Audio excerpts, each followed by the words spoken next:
Okay.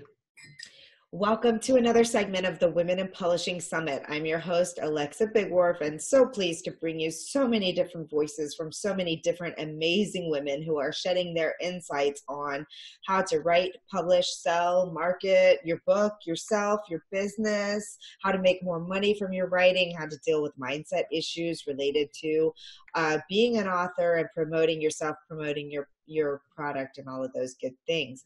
Today, we're going to talk about how to make money from different ways that go along with your book. And in particular, we're going to be talking about creating a course from your book. Now, fiction writers, don't completely shut down and say this does not appeal to me, because I've seen many fiction writers actually create courses, even fiction writers. Now, the nonfiction writers obviously have a leg up because you have something that naturally just translates into a course. But don't give up if you're fiction. You can probably still do some cool things.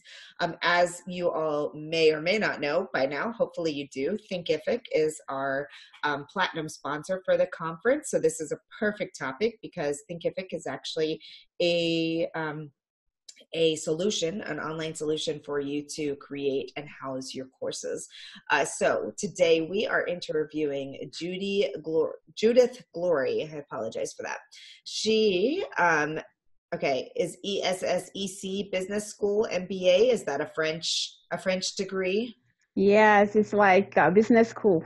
Okay, got it. She's a dynamic and passionate entrepreneur who loves to help women in their career and business be their best version ever. As she regularly says in her workshops and seminars, let's bring out all the glory in you. In her early years as an entrepreneur, Judith won a prestigious award from the Mandesi Bell Foundation for Young Entrepreneurs in Cameroon. So you're currently in Canada, but is Cameroon your home? Yeah, born and raised in Cameroon, Central Africa, but I moved to Canada in 2011, and it's my country of adoption. Well, I love it. That's so great. We're so glad to have you here today. Thank you for joining us. It's a pleasure to be here and an honor for me. Oh, it's an honor for me too. I love being able to share information that will help women profit more from what we love doing. And I think courses in particular have been a great addition to my business in order for me to, one, make some extra money. And it's usually passive income. Well, I laugh about passive income because a lot of work goes into creating passive income. But it is one time after you profit. Exactly. A lot of work, yes, but it's an initial work, but you can still profit from your course a year, 2, 3, 4, 5 years after. It's that initial energy that it's the input, but it's still passive. I agree with you. Yeah, exactly. And it's a great way to be able to reach more people and to share your knowledge and information, with a much larger base of people. And we're only one person, but you want to be able to touch as many people as you can. So the course allows you to do that. So let's start. How did you get started in all of this? Whoa.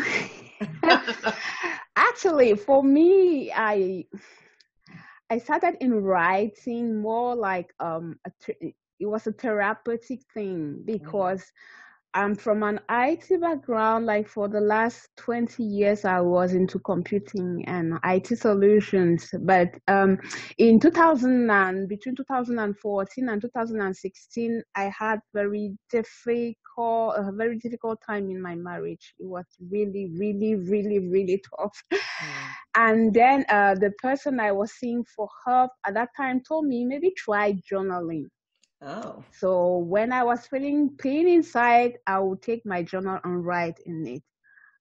I started loving the thing. It was like, it made me feel better because I took the pain from the inside and put it on the paper. Yes. And one time when I met my son, she was like, can I read what you write? And when she read, she was like, oh, Judith, you can write a book. A book? Not into IT, about networking or other stuff. But she said, no, your story, I enjoyed reading it. So now I ask myself, if I was to write a book, what would it be about? So I transformed that pain. How did it start? So I was asking myself questions and writing the answers. And actually, that writing became a book, The Broken Church Girl. Oh. And some of my friends at church who read, they were like, "Oh, it is nice. When is it coming out? When are you going to publish it?" So I was like, "Nah, so it's so good that they want me to publish this." This is when I started researching how the publishing world works. And finally, I had a deal with Tellwell. So they are the one who worked on that first one. When I finally submitted the manuscript, I had kept the habit of writing. So I wanted to continue to write. But now I had already told my story, who was painful, but I still wanted to write. Now I wanted to be a writer, because in that first thing, I was just telling my story and asking myself, giving answers. So in 2017, I started reading books and taking courses on how to write, especially nonfiction. I tried to do something in fiction, but it was like, I can be creative, but all the technicality behind the plot, it has to come up. Yes. It got me lost. But like tips on this, tips on that, especially in work, I have been into project management, so I could tell how you can organize. So why not in nonfiction? I took some courses, I did some programs and some coaching, and in 2018, I wrote Woman of Influence, and after I co-authored another book with Brian Tracy, and now I had a habit for writing. After I run in the morning, the next thing I write. So I loved it. Yeah. I fell so much in love with this that it's like I can leave the IT world to just keep doing this. But now, how do I make money with it? Right. Because when you publish that book, and then now with the knowing how Amazon works, and you can manage to make it a bestseller on Amazon, doesn't ensure you have the bucks in the bank. So I needed to find another way to monetize the expertise from there. Since I was also a John Maxwell coach, I thought about teaching leadership. And then I was introduced, I attended a webinar on online courses. I can do this. I can do this. So I gave it a try, and I also love it. So before the end of 2018, I had 2 courses. Well, they are still there. To be approved on Udemy first, because by then I had not yet discovered Thinkific. But when I just considered the time it took me to develop the course, it was not a very long time as I see some people, but the course was approved, the first one, Leadership 101, and then the other one, the Change Opportunity.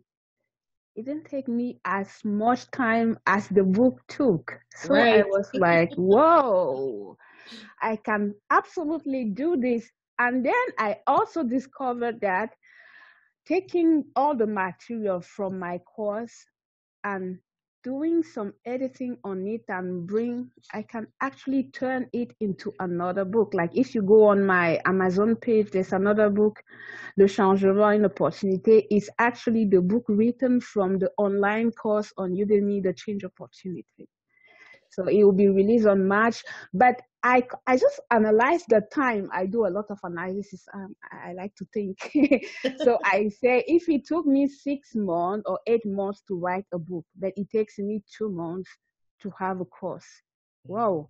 And I can take the material from the course and with the help of a very good editor, turn it into a book. Why not? So now while I'm with Udemy to have the courses approved and do the changes, the corrections, I also attend another webinar because I heard there's a way to have a course on a different platform where you actually control the price. Hey, I can make more money than the $15 of Udemy. Oh my gosh. At first it was teachable. Yes. But why not? Why not? But then I also discovered, hey, there's another platform where you don't have to pay this 5% or whatever on the. Wow, that's where I completely fell in love. And the more I digged on Thinkific, the more I fell in love with them. Like, I'm proud they are Canadians. Yeah. Okay, I have to put in a disclosure here. I did not know that you were running your courses on Thinkific. So that little thing You at did the not beginning know. is Yeah. was just because they're a sponsor, but this is perfect that you actually use Thinkific. I use Thinkific too. I'm really pleased with it. Well, And I discovered them around the Black Friday, November. So I mhm, signed with them, and right now I have like 4 courses and 3 more in the making.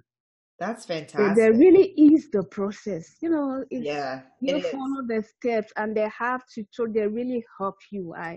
I really love it. So this is 2019. I have like 5 courses in the making, and I plan on launching like the learning portion of my brand on March with about 10 courses.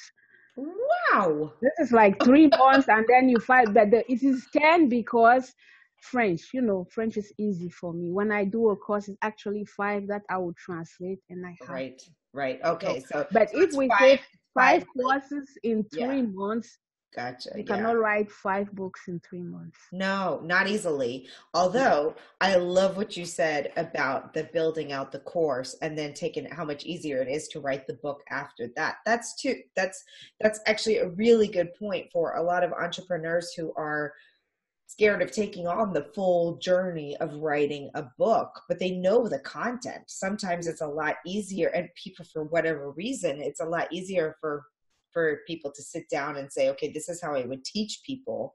Yeah. And then, I mean, if you're filming videos, if you're filming audio, if you're doing anything like that, you can have those transcripts pulled, and your Yeah. book is just needs to You take take a it little bit from of there. numbers, you know? Yeah. Yes. I did it. I did a retreat because by end 2018 I had not yet left my job. So I, for me writing, I have like 45 1 hour daily, but I have some weekends where I cut everything. Like I do my pomodoros, Mhm. and I really move. Yeah. So the change opportunity, it was a weekend. But I started the weekend with my outline. On Friday, I had the outline why I think the change is an opportunity, and everything it was just an outline. But by Sunday, I had everything recorded. So when I had a transcript, I was like, whoa, whoa, whoa, whoa. But I exported the transcript from the videos I did for the course. Mhm. So now the next step was myself to do the self edit before I can give it to the development editor, and later on the line editor for it to Yeah. become a book. That's awesome. All right, but let's get back on track with Yeah, for the people who have how already, to not that start. this was fantastic information. And it really gets the wheels moving on all the different things that you can do, once you start recording courses and you have video, you have audio, you have, I mean, the options are endless for repurposing content and doing all kinds of fun and cool Yeah. things with it. Okay, so let's say we are back to the person. They've gone through the journey like you have, which, what an amazing journey. I just want to say it's very similar to the way I started too. I started writing to heal from a Oh wow. significant loss, and just, I had wanted to be a writer when I was a kid, but I thought I would write novels, and I have yet to finish a fiction book. It's the same with you. Like, it's hard. It's hard. Congratulations to the fiction writers, because to create good characters Yes. that people love, that's hard. But anyway, so same with me. Like, I really fell in love with the process of writing, with the process of publishing, with all of these things. So we have very similar start to our journey. Okay, so you've written a book. You are the expert at eating healthy, or whatever it is. What's the first step to take if you want to make a course? The first thing is to be clear on the transformation you want the student of your course to achieve. Oh, that's such a Sometimes we have a book that has like a lot of things we promise to the reader. Right. But now I'm talking actual transformation. It may be to choose just one aspect. Maybe you can do a series of courses, but the error some people do when they start with courses, you want to put a lot of things. But what actually matters, what I have seen happening, is when you promise one person that at the end of this course, for example, you will know how to design your menus yourself. Mm-hmm. You will know how to cook meals of less than 400 calories. Just that one thing. Right. But you are sure that anyone who goes through that process will achieve that result. Oh, that's good. Start from there.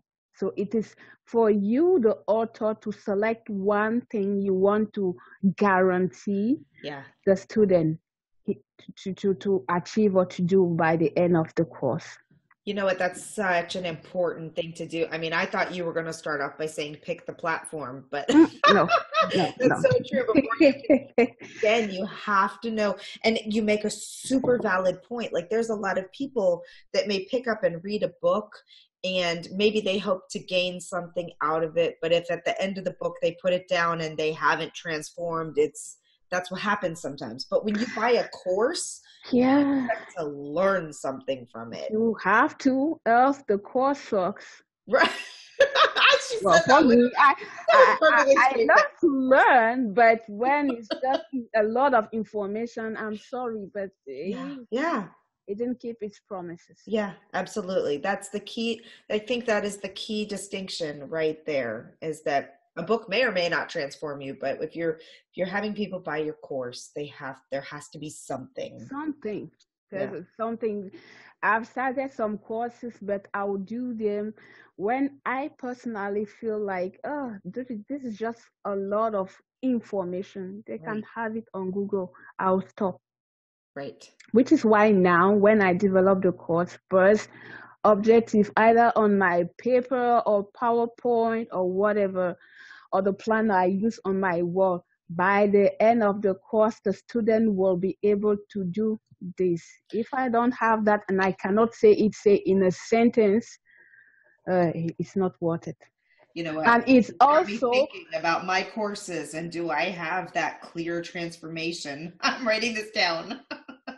Please, because it also helps you like to keep on track and to remove the unnecessary thing that will make it long.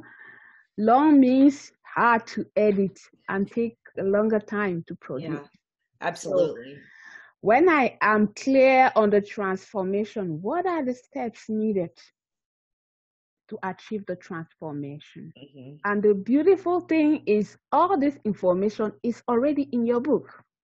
Right, exactly. It's already there. You're not creating anything new. You have written the book, so that information is there. But being clear on what you want to achieve on the step, you know which chapter, you know what you're going to grab in your book to create the content for your course. So for me, that's the first step. If you are able to put it in a sentence, the objective of this course, by the end of this course, the student will be able to do this 1, 2, 3. Good. You can start. That's great information. So then what? Now that you know exactly the transformation, the steps it takes, you have to decide on how I do that. How I take the student in that journey through that process. Well, a lot of people prefer video or audio. I personally, it's audio. Video is great, but video editing can take time, can discourage a lot of people. There are some nice slides that well done and well organized can produce the same result. Now, how do you take your student in that journey? When you know clearly your steps, you have to decide on video, audio, even just text. But text is less nice, it's less sexy. if I may put it like that. Oh, sure. We're all ladies here. We can use the word Yeah, I like things that are nice. They are more appealing. And I always like to put myself in the shoes of a learner. I buy a lot. You have no idea how much money I put into courses. So will I I might. buy a course that is just text, text, text? No. Probably no. Right. No. So no, when you know objective, you know the steps, the next thing I do is to go and identify in my book where I'll get the content for the different steps Mm-hmm. and decide on how am I going to deliver that content. Mm-hmm. A headshot, a slide, or an activity. I am so much for activities because this is practical. Mm-hmm. This is so, it is where we actually turn the information into something practical for the student. Mm-hmm. So, as I said before, the content you already have it. You just need to do some tweaking. Maybe the tone in which you were writing, you just have to transform that into PowerPoint. And PowerPoint is not sentences, it's bullet points. And you don't have to put a lot of these. No, like say one slide on how to have information on the calories. Just you don't have to write all the sentence. Maybe in when you'll be talking, when you'll be recording, you can put all the text from your book and even some more comments. But what matters on the slide is just a bullet point, because when taking your course, if there's too much reading and then you're talking in the background, it's sort of distracting Mm-hmm. for the student taking the course. So, and you can even have your assistant do this if Yes. you have an assistant. But there are like many ways. I don't know if you use Fiverr, but there are some things that you can delegate. I'm all for do things you are really good at. If you are good at making PowerPoints, do them yourself. If you are not, there are some people who can do Yep. well. But you as the author, there are things coming back to the step that will cause the transformation. There are main points, there are important points. You can put them there, and there the assistant or the VA will get the info from your book or from the transcription, and you make it ready for you. Yeah. Now, good point. you can do it yourself. I come from IT, so for me it might be easy, but you can also delegate. You can get some people to do this for you at a lesser cost. Mm-hmm. You know, there are some people, I don't know if you use Canva, but there are some people who do very good presentation, like 8, 7, 20 slides using Canva. Mm-hmm. And it is nice, it is beautiful, it is very aesthetic, and they just add the voice, which is they're reading the content from the book. I actually do use Canva for my slide presentations for my live group coaching actually, but I record the video and then upload it into the course later. But one of the things while we're talking about Canva and well, it's free unless you want to upgrade to their premium stuff. Yeah. But one of the coolest things is that you can build your slides in it and you can export it to PDF. Yeah. So then you've got the PDF already created. You load it right up, and you know it's fantastic. I really love I'm a it. big fan of Canva. Big fan. I really love it. Wish they would pay me to say that all the time. Maybe you have to reach them and ask for it. That's right. That's right. So you offload to Canva and upload to your PDF, then you upload to Thinkific, and now you've got a presentation, an audio if you strip the audio out of it, and a PDF. So you've reached every type of learner, whether they're visual, audio, or mix of both. Yes. Yeah, that's great. Tell me, you have just explained it. You have done it. It's not complicated. Do you think? It's really not. It takes time. And I think where I would agree with you the most is, well, I agree with everything that you said, but your point on doing what you can do those things well, but let someone else, like I'm terrible at graphics. I cannot, I did not design the logos for this summit or the graphics for this summit. I could have gone into Canva and I could have designed something, but it probably wouldn't have looked very good. So And you have taken a longer time. You have. it would take forever. That's Yeah. exactly right. So I hired Michelle Fairbanks of Fresh Design, and she did beautiful work. I mean, look at this Yeah. beautiful Yeah. It's logo. nice. Yeah, it So is. gorgeous. Yeah, And, very.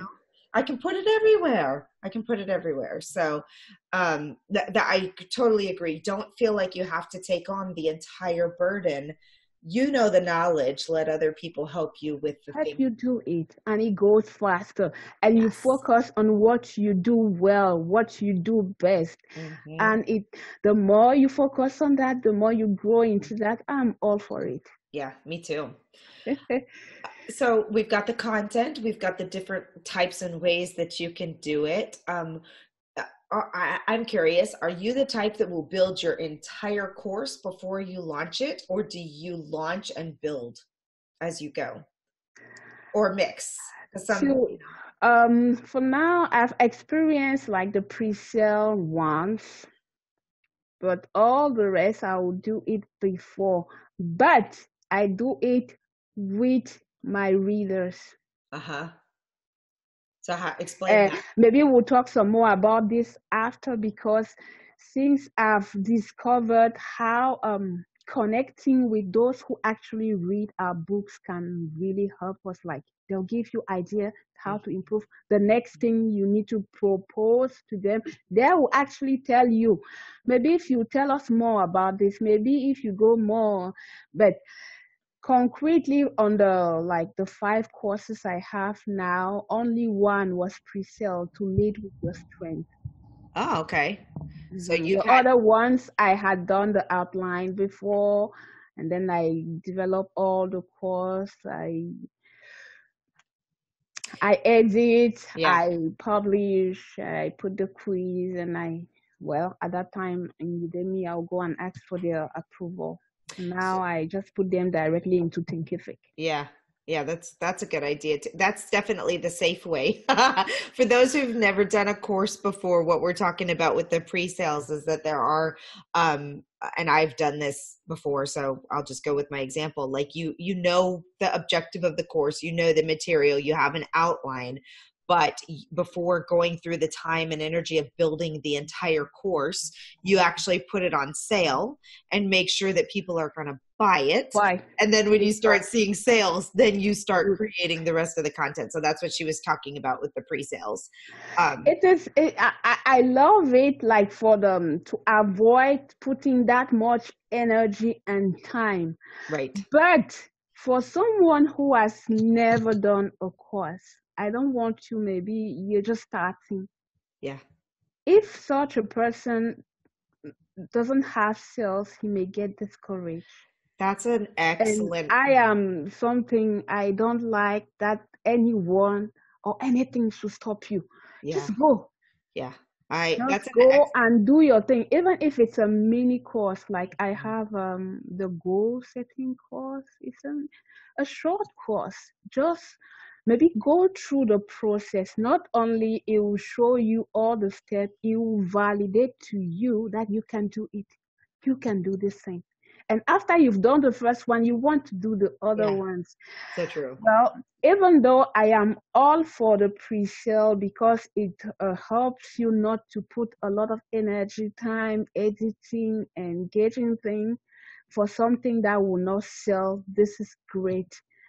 But just for you to validate that you have just published your book, you can make a course of it. Just go and do even a mini course. And the wonderful thing is you have that built into Thinkific. Mm-hmm. Now they have, like, when you connect and then you say you want to create a course, they actually guide you. If you want to do a mini course, they show you the step. It is easy. So for me, well, do the pre-sale. But if you've never done a course at all, maybe just start with that mini course and you will Yeah. see that you can do it. You have what it takes. You Well, just have to jump into it. yeah, and you raise another really good point too, and that is with a lot of first-time authors, we don't have a huge audience. So it's always based on numbers. If you only have 10 people that bought your book, the stats are not there that anyone's going to buy your course unless they just really, really loved it. That doesn't mean your course is bad or that it will never sell. So if nobody buys it that first time and you never create it because you don't think anyone will buy it, then you miss out on. And the opportunity, they don't Yeah. know you yet. They Yes, don't know you exactly. yet. Yes. From my approach, my advice is always, it is normal. Yeah. It is normal. This should not get you frightened or like, I'm not good at it. You are good, you make it, and you absolutely have it. Just keep doing, just keep sharing, just keep giving. For example, for me, for the course, like I said, the change opportunity, I'll give it for free Yeah. to my colleagues. Yeah. I've started doing some online courses. You want to have a look just to let me know. They have not bought the book because some have not bought the Woman of Influence. They say, oh, Judith, you're writing books in English. You know, English, we have issue. We want French. So I have to work and translate. I want the paper version of French. Okay. So while waiting, I have this course, the change opportunity is in French. Can you have a look and let me know? Oh yeah. And one person will go, ah, did you know that Judith was doing courses? Oh, it's nice. 1, 2, 3. Now you had just 10 people who bought your book, but 15 people, friends or family or work, who have access. And if they are kind enough to leave a comment, you are quietly building on your audience. Yes, that is such an amazing point. I mean, I just love everything you said that from the consistency and just continuing to be consistent and continue to work on it all the way to, knowing that sometimes you do have to give things away for free. I mean, think about it. Think about I'll use this as an example. You're in the food court at the mall. How many times is somebody standing out there with samples of food for you to eat? You might have walked right past that Chinese restaurant, but when they gave you that sample egg roll, you turned and bought a meal, Yeah. I am a big fan of giving of especially at the beginning when you're trying to build. At the beginning, you're trying to let people know the good thing you have, to know your message. They don't know you. Right. Well, maybe apart from your friends or family, or if you're very popular, you are involved in the community. If you are not, people don't know you. That's right. And so you have to go where your audience is and give them the opportunity to discover the good things you are proposing. Yes, that's very true. Yeah. Okay. Well, we are coming up on the end of our time. Do you have any other? I mean, we could talk. I feel like we could continue this discussion. Till an hour. I was like, oh, wow, already 30 minutes have gone. Yes. I know. Do you have any other tips for the beginner? For beginners, like I consider myself a beginner. If there is one first important thing I want to say, is actually keep going. Yeah.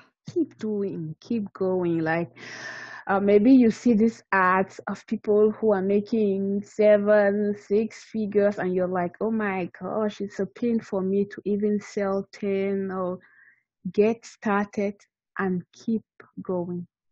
Get started. Make it a routine for you. And for now, do not look at the results. Give yourself time.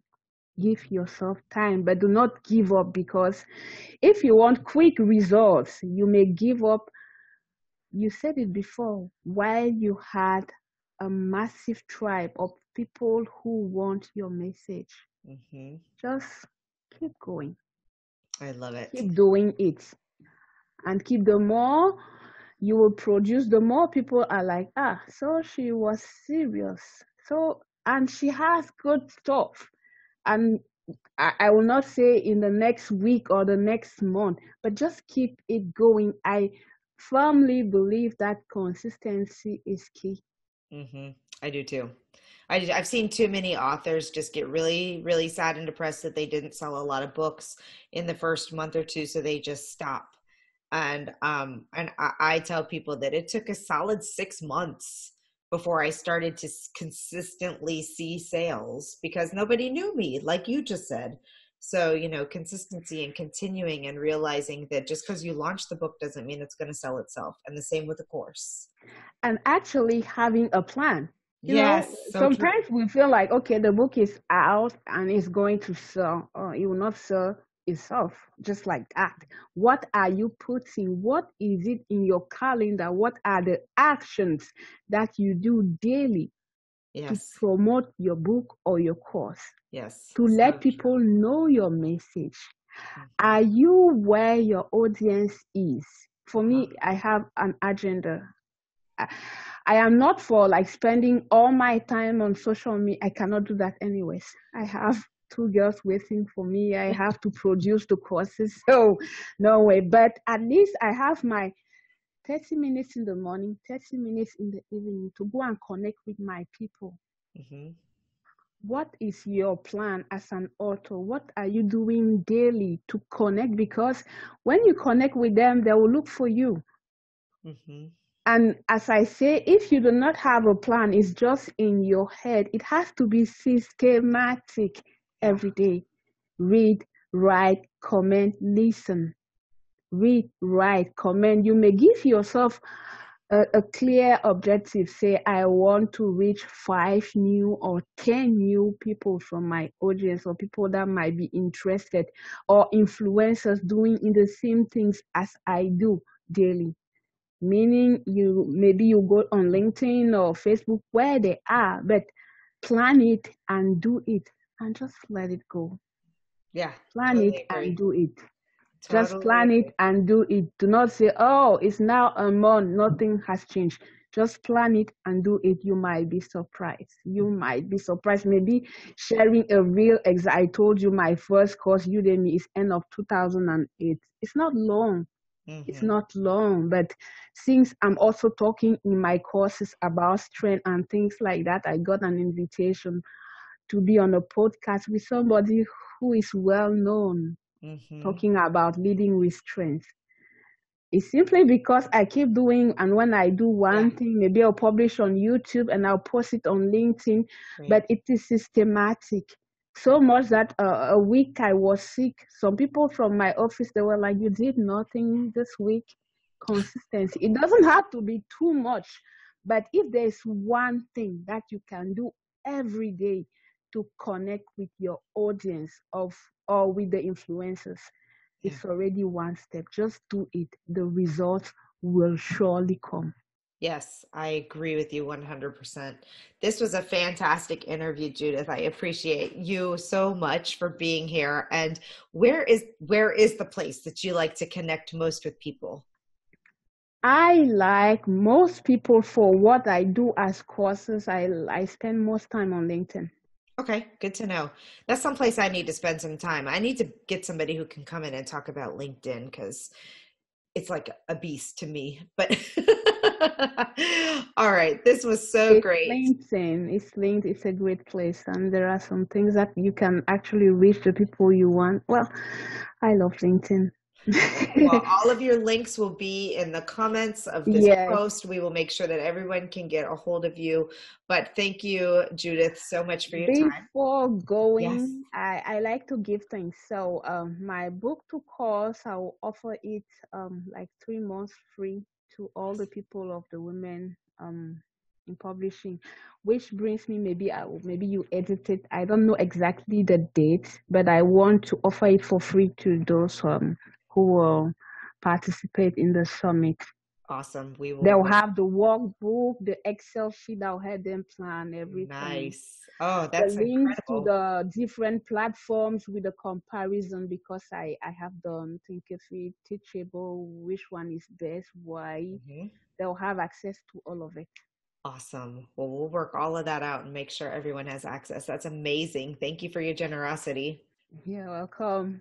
All right. Have a good day.